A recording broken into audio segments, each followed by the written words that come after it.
The Singapore Grand Prix has just wrapped up. McLaren are world champions, but that doesn't mean they're happy. Verstappen made not Oscar regret his actions in qualifying in a thrilling end to the race, so let's talk about all of that in your Singapore Grand Prix. Too long? Didn't race.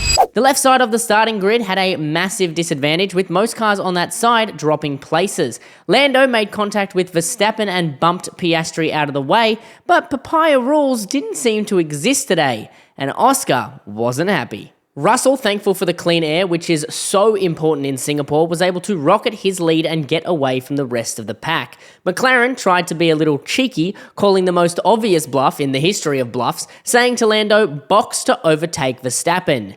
Spoiler, they're not winning any Oscars for that performance. Hülkenberg, after losing a bit of front wing to some contact, had a huge loss of grip, causing him to spin out, luckily into an escape road and not a wall. Props to him for returning to the track the correct way, even while dizzy. The curse of McLaren's second stop strikes again, but this time for Oscar, who had a slow 5-second stop. But the trend didn't stop there. Alonso also copped a slow stop, but his was 9 seconds. In his frustration, he told his race engineer he'd disconnect the radio if he kept giving him updates during the laps. Let's take a second to applaud Lance Stroll, who did over half the race on a soft tyre before pitting.